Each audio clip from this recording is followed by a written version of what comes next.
Fabrice Rivière de l'AFPOLS.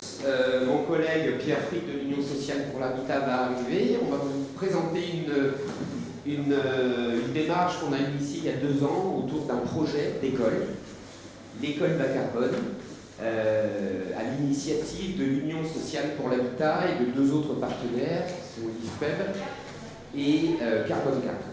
Cette école, elle a été créée dans le contexte d'adoption de la RE 2020. Elle a réuni différents partenaires fondateurs, mais aussi d'autres partenaires.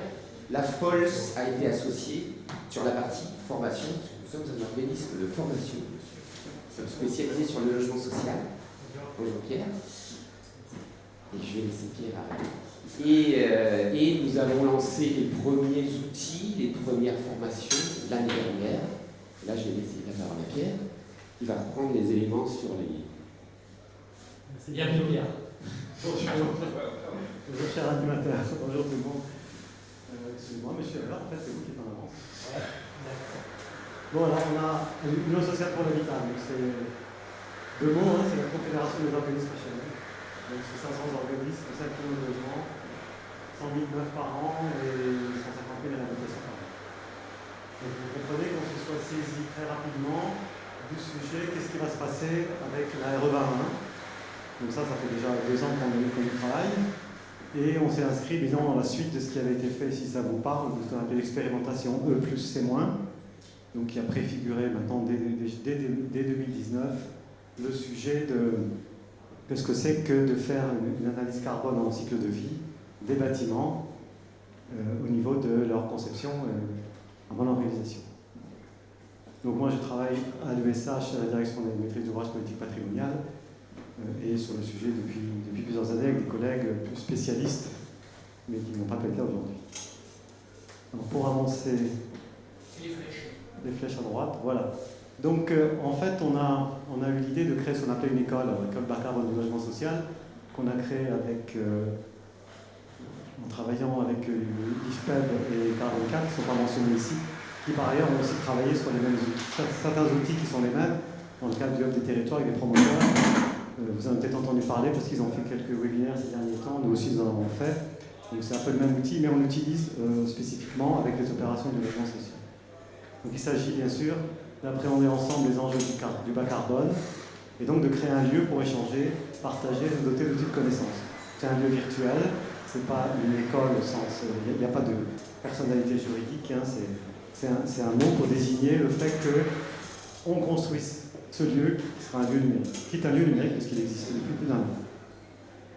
Donc, en fait, là, on vous présente quelque chose qu'on avait fait dans le cadre d'un webinaire. Donc, le langage, il est le programme, c'est pas le programme, c'est des grands sujets qu'on va aborder rapidement. L'école bas carbone, et à l'intérieur de l'école bas carbone, l'observatoire bas carbone et l'outil d'analyse des matériaux, et les enjeux de formation. Tout de suite des consommations étant pas vraiment le sujet aujourd'hui. Donc pourquoi une école bas carbone? On va la définir comme ça. Donc ça fait partie intégrante alors, de quelque chose que chez nous on appelle l'école à maîtrise d'ouvrage social, donc qui est un ensemble là encore plus vaste d'appréhension du sujet de la maîtrise d'ouvrage par les organismes HLM. Donc elle a pour ambition d'être un véritable accélérateur bas carbone auprès des maîtres d'ouvrage HLM. Et bien sûr d'accompagner plus largement la filière de la construction vers les objectifs de neutralité carbone, donc 2050, on ne perdra jamais de vue que dans la réglementation, il y a des objectifs qui ne sont pas nécessairement véhiculés par la réglementation aujourd'hui, mais qui le seront demain, puisque déjà elle a trois échéances, vous le savez, hein, la 2020, 2022, 2025, 2028, avec un renforcement des exigences, mais surtout 2028, c'est pas 2050. Et on ne peut pas imaginer que 2028 soit la fin des réglementations environnementales de la construction neuve, qui serait définitivement abouti. Donc, comme c'est un lieu, bien sûr c'est un lieu d'échange et de partage, c'est un lieu pour apprendre. Disons, il y a 2 dimensions. Il y a la dimension outils sur lesquels chacun peut se coltiner, puis la dimension formation, plus spécifiquement que la table de formation infra, ce qu'on y reviendra dans un instant. Et évidemment, aussi impacté, parce que ce qui est extrêmement important, c'est de pouvoir réalimenter la réflexion collective de la filière et la réflexion des pouvoirs publics dans les échéances qui seront celles qui seront, on verra, en tout cas, quand on avait parlé de revoyure, même si ce ne soit pas dans les textes, avec le gouvernement précédent. Donc on verra le nouveau gouvernement s'il nous reparlera de revoyure. En tout cas, il sera extrêmement important de dire on a une expérience, cette expérience elle nous donne tel résultat, il y a ça qui passe et ça qui passe pas, et qu'est-ce qu'on va faire avec ça? Parce que là, je ne rentre pas sur le fond, hein, mais la place du béton, la place du bois, les solutions hybrides qui conservent du gaz, qui n'en conservent pas, les énergies renouvelables, toutes ces questions sont au cœur des enjeux. Et un espace comme ça doit nous permettre aussi de réalimenter la réflexion, qui pourra réalimenter et réorienter éventuellement, si nécessaire, les réglementations. Donc, ce qu'on a fait de manière pragmatique, on a des outils. Alors, on est parti c'est moins l'expérimentation, donc c'est l'opération avec ACV, qui n'était pas la CV dynamique à l'époque, la mise en cycle de vie, une ACV statique, sur lequel on a, dans le parc social, 200 opérations. Donc, ce qu'on fait, c'est qu'on met en place un traitement assez sophistiqué de la base de données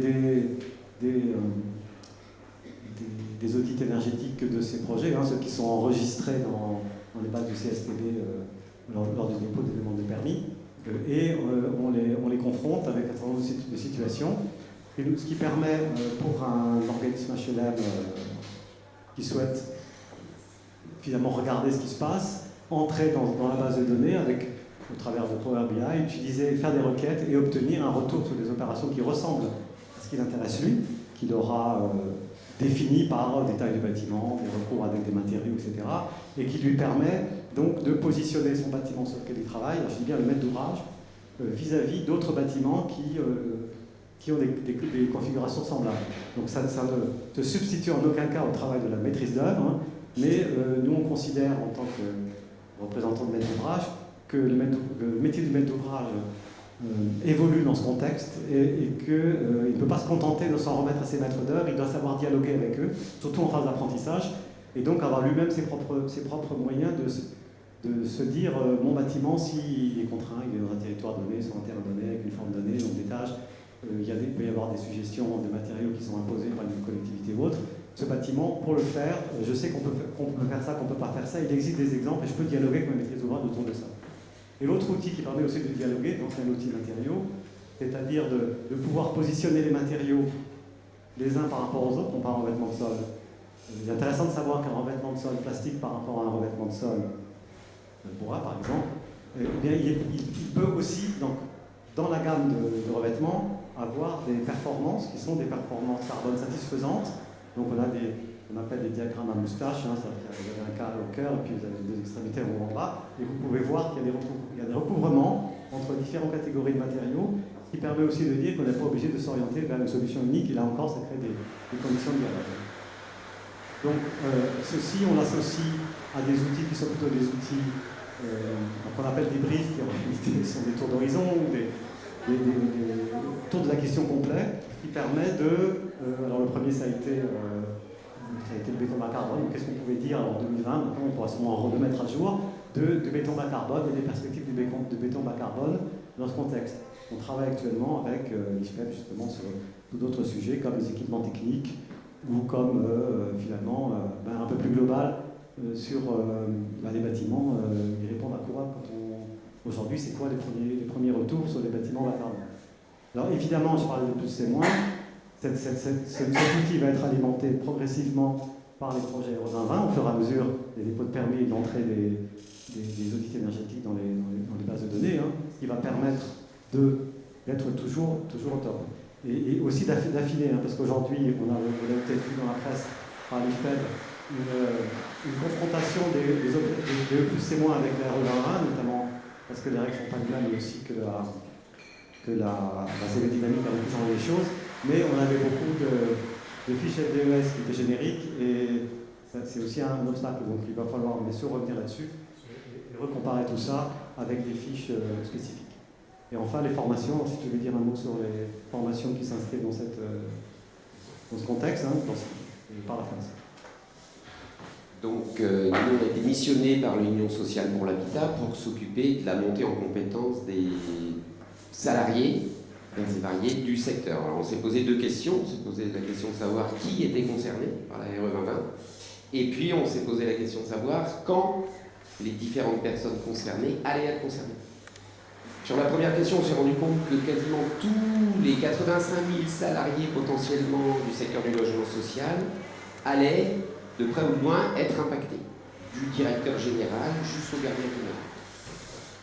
La temporalité maintenant, elle a été un peu différente. Ce sont d'abord les équipes de maîtrise d'ouvrage, bien sûr, qui doivent déposer des permis de construire respectant la RE 2020 qui allaient concerner, les directeurs généraux aussi, et puis ensuite les autres personnels de l'exploitation, de la maintenance, des services comptables, finances, de la gestion locative, de la proximité, bref, tous les autres dans une temporalité un peu décalée.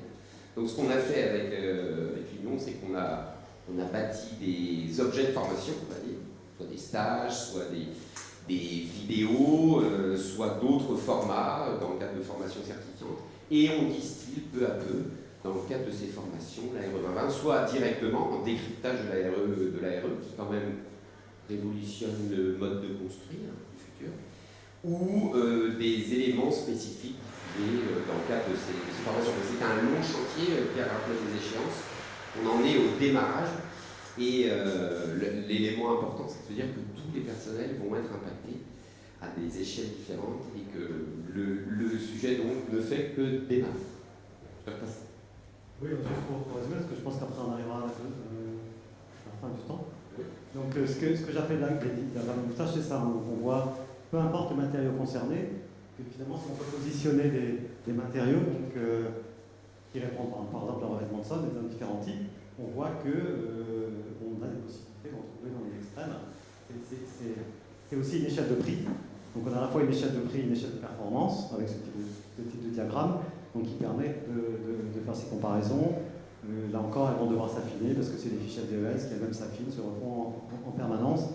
Je pense qu'on a beaucoup progressé depuis 2 ans sur le nombre de fiches spécifiques qui ont été faites et que ça ne va pas s'arrêter là parce que sinon il n'y a plus aucun projet qui passera, en 2025 en tout cas. Et puis bon, là c'est la partie, c'est en fonction du type de projet, on voit comment ils peuvent se positionner sur les différents noms. C'est toujours des images qui sont extraites de ce qu'on peut faire une fois qu'on a fait une requête. Voilà, donc c'était les grands objectifs. Et évidemment, c'est très important pour nous la notion de vision stratégique, puisque les organismes HLM font des productions à grande échelle, donc ils ont aussi des stratégies, ils n'ont pas que des projets à la main, ils s'inscrivent dans des stratégies. Donc il y a bien sûr la double approche pour nous, mais comme tu l'as rappelé aussi en formation, les aspects stratégiques et les aspects opérationnels. Donc je pense qu'on peut en rester là, répondre à des questions. Oui, exactement, ça sera très bien. Vous aviez un peu plus de temps, donc on a encore un petit peu de temps de poser des questions. Y a-t-il des questions, justement? Vous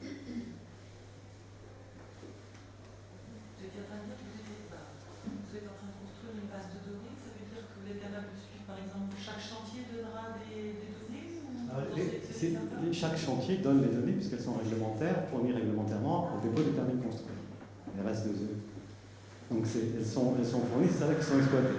Donc pour l'instant, sont en place celles des opérations de plus et moins, puisque les permis RE 2020, il y en a quelques-uns qui sont déposés, mais pas tant que ça, parce qu'en plus, on dit à partir du 1er janvier, mais si vous ne l'avez pas en tête, des contrats de maîtrise d'œuvre qui ont été faits avant peuvent, suivant certains calendriers, peuvent permettre de faire encore des opérations en RT 2012. Donc à cette date, il y a à peu près, depuis le début de l'année, il faudra réaliser, c'est quelqu'un qui m'a dit il y a 3 semaines, à peu près la moitié des permis RE 2020 déposés, et de 2022, la moitié encore en RT 2012.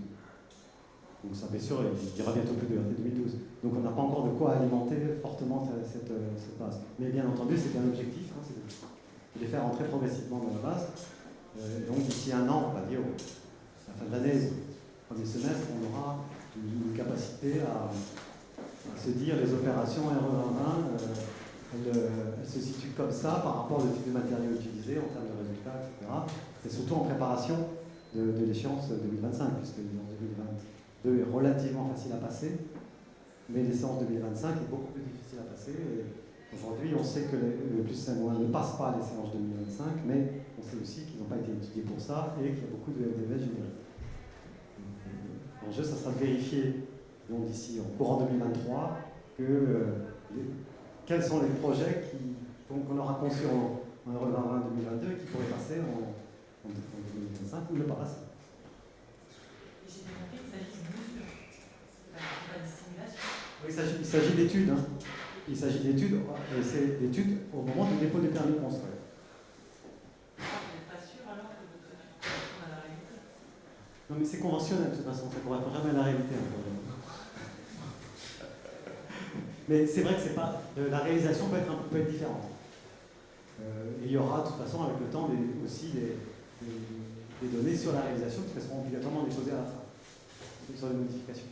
Mais la livraison des chantiers en aéro 2020, il va falloir attendre 2024 pour l'avoir. Donc on ne va pas attendre 2024 pour interpeller les pouvoirs publics sur le fait que telle solution est faisable ou pas faisable en aéro 2025, puisque c'est au niveau du permis qu'il faut avoir une étude qui montre que ça.